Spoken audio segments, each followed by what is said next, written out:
እንግሊዘኛችንን አሻሽል ኮመን ሚስቴካችንን አርም ፕሮግራም አሁን ጀምሯል ዛሬ ፓርት 2 ላይ የምንማረው ባለፈው ሳምንት የተማርነው ፕሬዘንት ሲምፕል ከዛ ሳንወጣ ዛሬ እንዴት በፕሬዘንት ሲምፕል ጥያቄ እንደምንጠይቅ ስንጠየቅም እንዴት እንደምንመልስ እናያለን ማለት ነው ከኔ ጋር ቆዩኝ thank you for watching አሁን በቀጥታ ወደ ፕሮግራማችን እንገባለን ባለፈው ሳምንት የተማርነውን present simple statement first person singular is I know ብለናል second person singular you know ብለናል he she it ደግሞ third person singular ነው ይሆናል ብለናል ከተመልካቾቼ ጥያቄ ተጠየቅኩት ለምንድነው ሂና ሺ ላይ verb ላይ s ያስገባሽው የሚል ተጠይቄያለሁ በጣም ጥሩ ጥያቄ ነው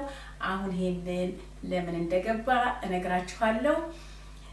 he she it ባለፈው ሳምንት እንደነገርኳችሁ ሂና ሺ ለሰዎች ነው it ደግሞ ለአኒማሎችና ህይወት ለሌላቸው ነገሮች በሙሉ በስማቸው ምትክ የምንጠቀምበት it ነው ማለት ነው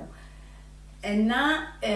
verb ላይ s ይገባል ማለት ነው ይሄ የእንግሊዘኛ ህግ ነው በሲምፕል ፕሬዘንት third person singularን በምንጠቀምበት ጊዜ የሚገባው verb simple present simple ሆኖ ግን s ይገባበታል ማለት ነው አሁን እሱን አንድ ኤግዛምፕል ሰጥቻችሁ እናልፋለን ከዛ ወደ ዛሬው ፕሮግራም እንሄዳለን ማለት ነው I drink coffee you drink coffee he drinks coffee she drinks coffee ይሄ በፕሬዘንት ላይ የምናስገባው እንዳያችሁት he እና she ላይ s ገብቷል ማለት ነው ይሄ የእንግሊዘኛ ህግ ነው ባንናገረውም አንደርስታንድ ያደርጉናል ግን እዚህ ያለነው በቤዚክ የሆነው ዕውቀት ለማግኘት ስለሆነ በታውቁት ጥሩ ነው ይሄ ነው መልሱ አሁን በቀጥታ ወደ ዛሬው ወደ ፓርት 2 ፕሮግራም እንሄዳለን ዛሬ ደግሞ አዲስ ወርዶችን ወርድ እንኳን አይደለም አዲስም አይደለም ታውቁታላችሁ ትናገሩታላችሁ ግን መቼና እንዴት ለምን እንደምንናገር ዛሬ ቤዚክ ዕውቀት እንጨብጣለን ማለት ነው ወይም መሰረታዊ ዕውቀቱን እናውቃለን ማለት ነው auxiliary verbs auxiliary ቃል በቃል ስንተረጉመው ረዳት ነው auxiliary verbs ረዳት ግሶች ናቸው ማለት አሁን እንዳሳየኋችሁ do does did እነዚህ ራሳቸውን ችለው verb አይሆኑም ግን የሜን verbu ረዳቶች ናቸው እና ጥያቄ በመንጠይቅበት ጊዜ መልስ በመንሰጥበት ጊዜ እነዚህን የግድ መጠቀም አለብን ማለት ነው እነዚህን ሳንጠቀም ጥያቄ መጠየቅ እንችላለን ግን ምንድነው ስርዓት ያለው ትህትና ያለው አይደለም ዝም ብሎ በቃ የጥሩ ንግግር ያልሆነ ንግግር ነው ምናልባት እኛ ስንጠቀምበት ዱና ዳዝን ሳናስገባ አድማጮቻችን አንደርስታንድ ሊያደርጉን ይችላሉ ግን ዋናው ነገር ምንድነው በትክክል መጠቀሙ ነውና ስርዓት ባለው ሩድ ባልሆነ መንገድ ጥያቄ ስንጠይቅ መልስ ስንመልስ ዱና ዳዝን እናስገባለን ማለት ነው ከታች እንደጻፍኩላችሁ we use did for past tense didም auxiliary verb ነው do does did ግን አሁን didን አንማርም didን በpast tense ጊዜ past tense ስንማር እሱን እንዴት እንደምናስገባ እንማራለን ዛሬና ግን ዱና present simple ላይ ስለሆነ በዱና በዳዝ ብቻ ተጠቅመን ኤግዛምፕል ሰርተን ምሳሌ ሰርተን እንማማራለን ማለት ነው ከኔ ጋር ቆዩ okay present simple ያው tense statement ነው I first person singular do እንጠቀማለን ለዩ do እንጠቀማለን እንደ I ለthird person singular ለhe ለሺ ለኢት ግን does እንጠቀማለን do ላይ ምን ገብቷል es ገብቷል ማለት ነው እና በዚህ መልኩ ጥያቄ ስንጠይቅ ስንመልስ እንዴት እንደሆነ ደግሞ በኤግዛምፕል እናያለን ማለት ነው እሺ አሁን እዚህ ላይ ስክሪን ላይ እንደምታዩት እነዚህን አንድ አረፍተ ነገር ሰርቼ በዛ ላይ እንዴት ዱና ዳዝን አስገብተን ጥያቄ እንደምንጠይቅ እናያለን I drink coffee I do drink coffee I don't drink coffee or I don't drink coffee እዚህ ላይ ምንድነው ስቴትመንት ሆኖ I do drink coffee I drink coffee, I do drink coffee. Normally ለፖዚቲቭ ጊዜ ብዙን ጊዜ ዱን አንጠቀምም ግን ለምሳሌ አስረግጠን አንድ ነገር ስንናገር ለምሳሌ አንድ ሰው do you drink coffee ብሎ ቢጠይቀኝ አስረግጬ ለማለት yes I do drink coffee ላለን otherwise በፖዚቲቭ ጊዜ ዱንም ብዙ አይጠቀሙበትም ብንጠቀም ባንጠቀምም ምንም አይደለም ግን እንድታውቁት ነው ያስገባሁት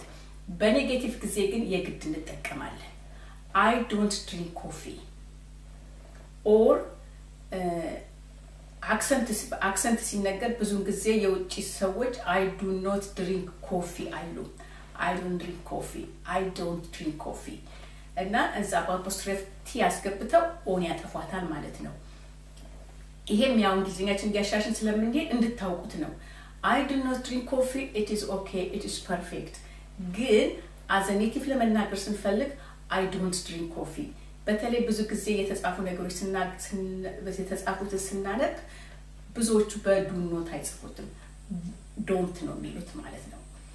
ሁለተኛው ደግሞ ለሰርድ ፐርሰን ሲንጉላር you drink coffee you do drink coffee you don't drink coffee or you don't drink coffee ይሄም ከመጀመሪያው ጋር ተመሳሳይ ነው ሁሉም እንደዛ ነው በፈርስ እንደገለጽኩላችሁ ይሄም ዘሴም ነው But third person singular ደግሞ ስንመጣ he drinks coffee he does drink coffee he does not drink coffee he doesn't drink coffee he does not drink coffee he doesn't drink coffee the same now she drinks coffee she does drink coffee she does not drink coffee or she doesn't drink coffee እና እነዚህ ላይ እንደገና እንድታዩት ሂናሺ ላይ አይታችሁት እንደሆነ he drinks coffee ስል drink ላይ s አስገብቻለሁ በሁለተኛው ግን he does drink coffee ስል drink ላይ s አላስገባሁም ግን ዱ ላይ ምን ገብቷል does ሆኗል does ከገባ ከፊት ለፊቱ ሌላ auxiliary verb ሌላ ረዳት verb ከገባ main verb ላይ s አናስገባም ማለት ነው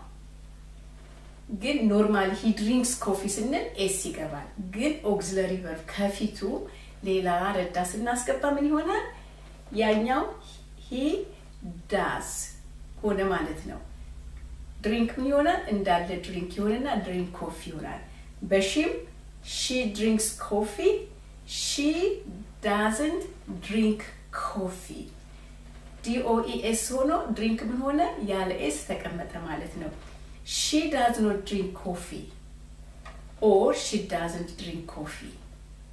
ይሆናል ማለት ነው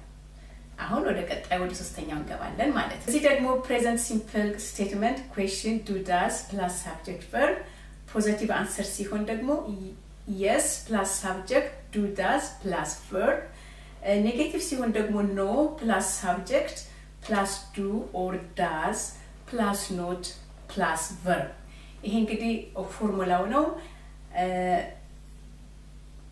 ቀጥለና ያለ እንግዲህ በዚህ ላይ ምንነው do I need a permission ፍቃድ እፈልጋለሁ ወይ በየስለው ያሰው ምንድነው የሚለኝ yes you do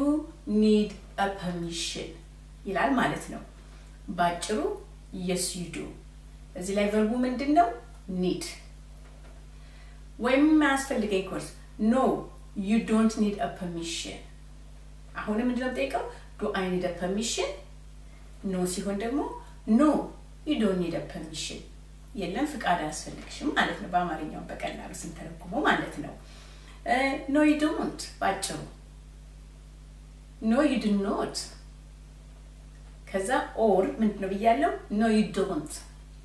አሁን do not የሚቻላል ግን አብዛኛው በራሳቸው በኔቲቭ ላንጉዌጅ የሚጠቀሙት don't ስለሆነ no you don't ይሆናል ማለት ነው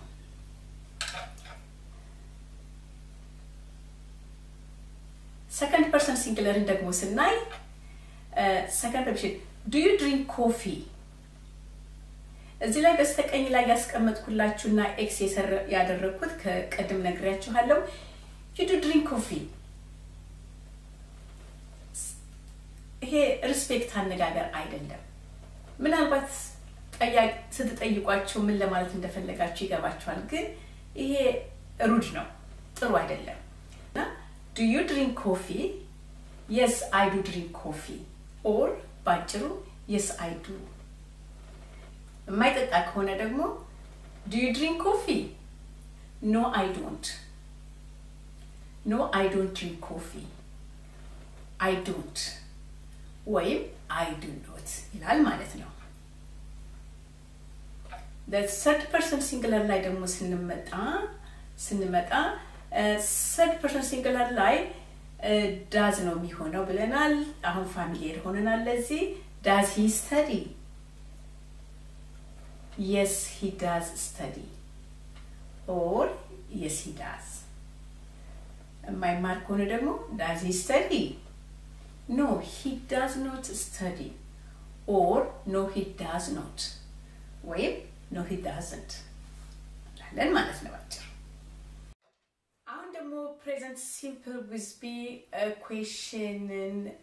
በፖዚቲቭ እንዴት እንደምንመልስ በኔጌቲቭ እንዴት እንደምንመልስ እናያለን የሱ ደግሞ ፎርሙላው am plus I ለfirst person singular are plus you for the second person singular is he she it ደግሞ ለthird person singular እንጠቀማለን ማለት ነው positive answer ደግሞ yes plus subject plus verb ይሆናል yes I am yes you are yes he is yes she is yes it is እያልን እንሄዳለን ማለት ነው በኔጌቲቭ ደግሞ ፎርሙላው no plus subject plus verb plus not ነው የሚሆነው no I am not no you are not no he is not no she is not ያለ ሄዳል ማለት ነው አሁን በሙሉ ሴንቴንስ በፈርስት ፐርሰን ሲንጉላር ላይ እንሰራለን ማለት ነው first person singular is I am I late positive replies with positive answer yes you are late or yes you are the negative ደግሞ ሲሆን am I late no you are not late or ባጭሩ no you are not በጣም ሲያጥር ደግሞ no you aren't ይሆናል ማለት ነው በሰከንድ ፐርሰን ሲንጉላር ላይ ደግሞ ስናየው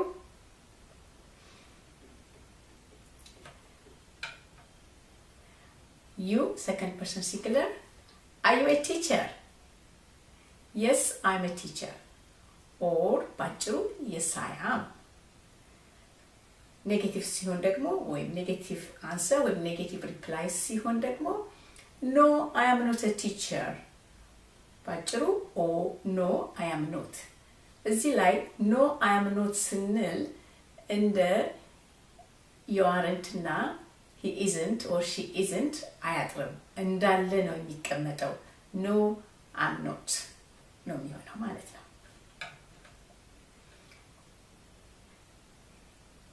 third person singular ላይ ደግሞ is she a student yes she's a student yes she is negative ሲሆን ደግሞ no she is not a student or no she is not በጣም ሲያጥር ደግሞ no she isn't ይሄ እንግዲህ ምንድነው የሚያደርገው የዚችን ሰው ስታተስ ስንጠይቅ በኔጌቲቭ እና በፖዚቲቭ መንገድ ሪፕላይ ሲደረግ ወይ አንሰር ሲደረግ ነው ማለት ነው እንደገና ደግሞ በፊሊንጋችንን ስንናገር ወይ ፊሊንጋችንን ስንጠየቅ በፖዚቲቭ እና በኔጌቲቭ እንዴት እንደምንሰጥ እዚህ ላይ ስናየው are you happy yes I'm happy yes I am no I'm not happy no I'm not is he busy yes he is busy yes he is ባጭሩ ኔጌቲቭ ሲሆን ደግሞ no he is not busy no he is not no he isn't ይሄ ደግሞ ሎኬሽናችንን or where we at ስንጠየቅ በፖዚቲቭ እና በኔጌቲቭ ስንመልስ are you at school yes I'm at school or ባጭሩ yes I am በኔጌቲቭ ደግሞ ሲሆን no I'm not at school ባጭሩ ሲሆን ደግሞ no I'm not እንግዲህ ውድ ተመልካቾቼ ዛሬ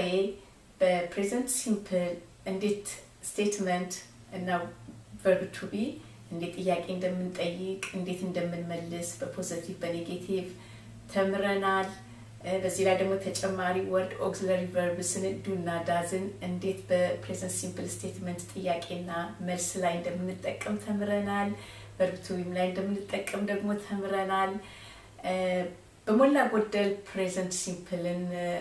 አውቀናል ማለት ነው የዛሬን ፕሮግራም እዚህ ላይ አጠናቅቃለሁ thank you for watching በሚቀጥለው ሁለት ሳምንት present simple continuous tense ይዤላችሁ ቀርባለሁ ለዛሬ እዚህ ላይ ሰናበታችኋለሁ subscribe ማድረግ እንዳትረሱ ደወሉን መጫን እንዳትረሱ see you in 2 weeks times have a great day